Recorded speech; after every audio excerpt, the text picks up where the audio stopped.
Sir sir আমি আর পারতেছি না, আজকের মতো স্যারা দেন আমারে, আরেকদিন না হয় দিমুনি। হ্যালো, হ্যাঁ, ও আচ্ছা আচ্ছা আচ্ছা আচ্ছা, আমি আসতেছি, এখনই আসতেছি। ফজলু, ফজলু, জি স্যার। শোন, একটা মেয়ে ইন্টারভিউ দেওয়ার আসার কথা। জি। ওই মেয়েটা যদি ইন্টারভিউ দিতে আসে তাহলে ওরে বসাবি, আমি একটু বাইরে যাইতেছি, বাইরে থেকে আইসা পরে ওই মেয়েটার ইন্টারভিউ নিই, ঠিক আছে? ঠিক আছে স্যার। তাহলে আমি আসি, হ্যাঁ? আচ্ছা।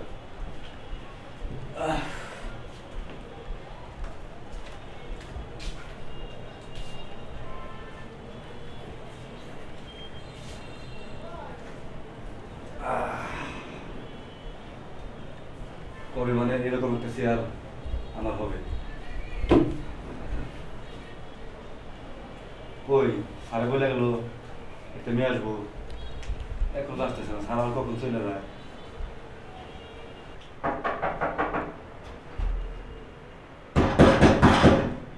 ভেতরে আসো।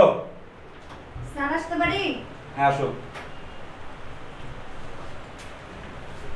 আসসালামু আলাইকুম। ওয়ালাইকুম আসসালাম। বসো।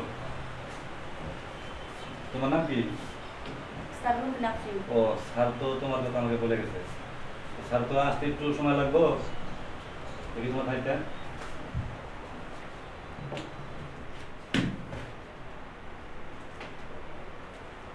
এর আগে তাহলে কই জব করছো? স্যার ইয়ার আগে জব করছি তো টাঙ্গাইলে। টাঙ্গাইল। তোমার সবকিছু তো ঠিক আছে, ফাইলে দেখলাম, একটা জায়গায় একটু গাবলা আছে তোমার। স্যার কোন জায়গায়? তুমি ঠিক মতো অবশ্য করো না তো। স্যার একটু বাড়িতে সমস্যা তো এই লিগা করতে পারি না। হ্যাঁ আমি বুঝতে পারি, কারণ সবাই তো গরিব মানুষ। তোমার চাকরিটা আসলে খুব দরকার নাই। স্যার আমার চাকরিটা আসলে খুবই দরকার। তো এখানে কাজ করতে হলে কিছু শর্ত আছে আমাদের, সেটা যদি মেনটেন করতে পারো তাহলে তুমি জবটা পাবা। আচ্ছা কি শর্ত একটু শুনি। আরে বোঝো না, তুমি যদি চাকরি চাও তাহলে আমারও কিছু দিতে হবে। স্যার আপনারে কি দিতে হইব?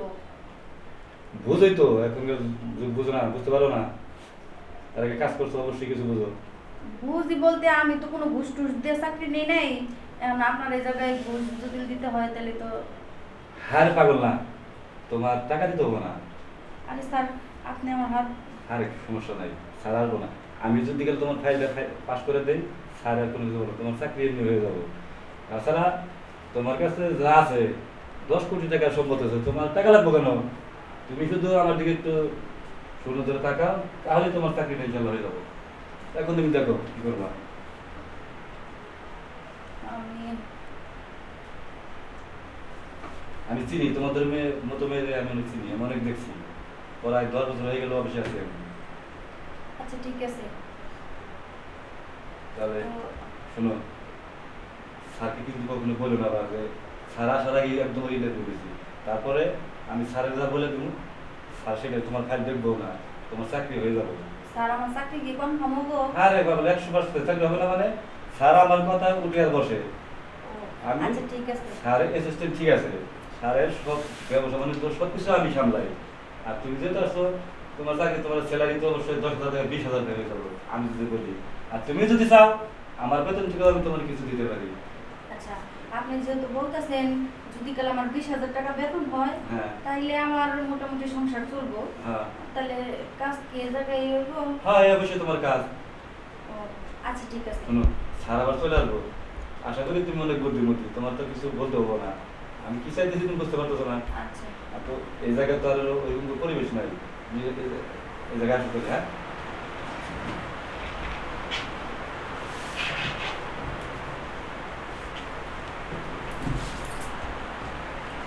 এই তো, দেখো আমি বলার আগে তুমি বুঝে গেছো। তুমি টাকা টাকা বললা, তোমার কাছে যে টাকা, যে সম্পদ আছে, সারা পৃথিবী বিক্রি করলেও তোমার এই সম্পদের মধ্যে হবে না। সারা আশা করতে পারবে। স্যার কি ব্যাপার? ওর আমি বলে গেলাম যে একটা মেয়ে ইন্টারভিউ দিতে আসবো, তুই আর বসা রাখবি, তুই সত্যি করতেছস? স্যার না স্যার, আপনি যেটা মনে করতেছেন ওইটা না। মেয়েটা আইসা বসার পরে অনেকক্ষণ ধরে কান্না করতেছে, বলতেছে পেটে ব্যথা পেটে ব্যথা। পরে বললাম তুমি এই জায়গায় শুয়ে থাকো তাহলে। আচ্ছা ওর পেটে ব্যথা আমি দেখতেছি ঠিক আছে আচ্ছা স্যার ঠিক বেরো। আছে।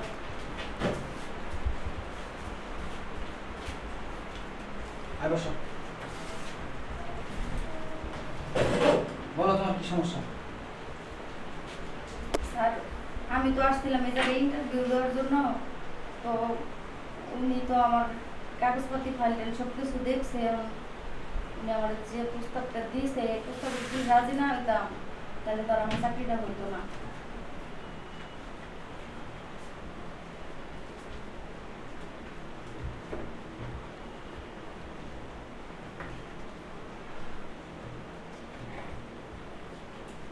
তুমি এর আগে টাঙ্গাইল কাজ করছো জি স্যার। হ্যাঁ জি কিন্তু ঠিক মতো অফিসে করো নাই স্যার, আমার বাড়িতে একটু সমস্যা, তো আমার আব্বু আম্মু অসুস্থ, এর লিগে। শোনো আমার এই জায়গায় চাকরি করতে হলে ঠিক মতো অফিস করতে হবে এক আরেক হলো তোমার যদি কোনো সমস্যা থাকে তাহলে আগে অফিসে জানাতে হবে ঠিক আছে স্যার। আর আমার এখানে চাকরি করলে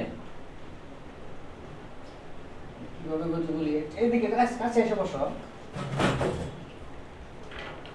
তোমার যে কাগজপাতি তুমি যে পোস্টে আসলে চাকরির ইন্টারভিউ দিতে এসো এই কাগজপাতি কিন্তু তোমার আসলে ওই জায়গায় তোমার যায় না, কারণ আমি হলাম এই অফিসের জিএম। তোমার যে রূপ যৌবন এটা ঠিক আছে, কিন্তু তোমার আমার পাশে মানে আমার পরের যে স্থানটা এই পোস্টে তোমার আমি দিয়ে দিব, কিন্তু বিনিময়ে যদি তুমি আমার একটু খুশি করতে পারো, আমি স্যার। মাসে বেতন পাই 1 লাখ টাকা, তোমার হবে 50,000 টাকা। স্যার আপনিও তো ওনার মতোই অ্যান্সারটা দিয়ে দিলেন। আরে শোনো ওই কি আনসার দেবো, ও হলো আমার অফিসের কর্মচারী, আর আমি তোমার যে প্রস্তাবটা দিছি মাসে 50,000 টাকা। ঠিক আছে স্যার, আপনি যেটা বলবেন ওইটাই। স্যার এখানে না হয় নাই করলাম। আরে শোনো ওখানে কোথাও যেতে চাইতেছি না, এই জায়গায় কাজটা সেটা করো। আর এগুলা শরত এগুলা কি তোমাকে মানায়, তুমি তোমার আরো সুন্দর সুন্দর দামি দামি ড্রেস কিনা তুমি ওইগুলা পরে তুমি অফিস আসবে। আচ্ছা ঠিক আছে। তাহলে এই জায়গায় ওইটা এই জায়গায় শুয়ে পড়ো, ফাইলটা আপাতত ইয়ে রাখি তো এটা রেখে দিই।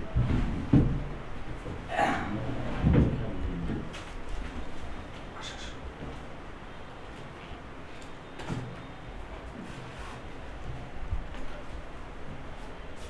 শোনো একটা কথা বলি, তোমার যে রূপ যৌবন এই রূপ যৌবনটা শুধু তোমার তুমি খুশি করবা, বিনিময়ে তোমার যা কিছু লাগে সব আমি দেবো, ঠিক আছে? আসো।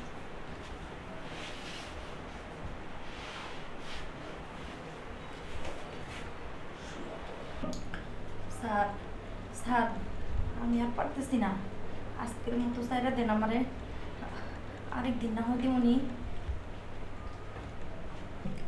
আরে শোনো এমন করো না, ভালো করে কাজটা করতে দাও, প্রয়োজন তোমার 1 মাসের বেতন আমি অ্যাডভান্স করে দেবো, ঠিক আছে?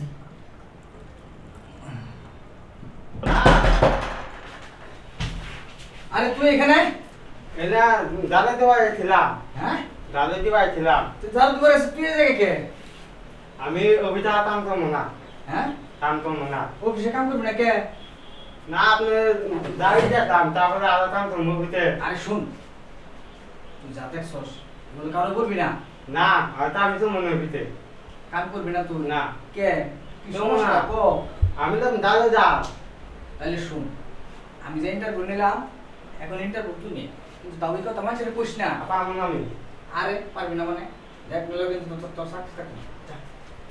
পারবো না তো। এই যে শোন তুই ইন্টারভিউ নিয়ে পরে বাইরে আয়, আমি বাইরে আসি। আর স্যার স্যার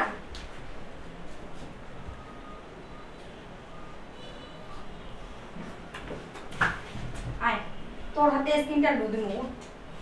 আমি ইন্টারভিউ তুই ইন্টারভিউ দিবি, তোর স্যার ইন্টারভিউ দিব, পরের স্যার ইন্টারভিউ দিব, সবটাই মিলে ইন্টারভিউ দিব আজকে। আয়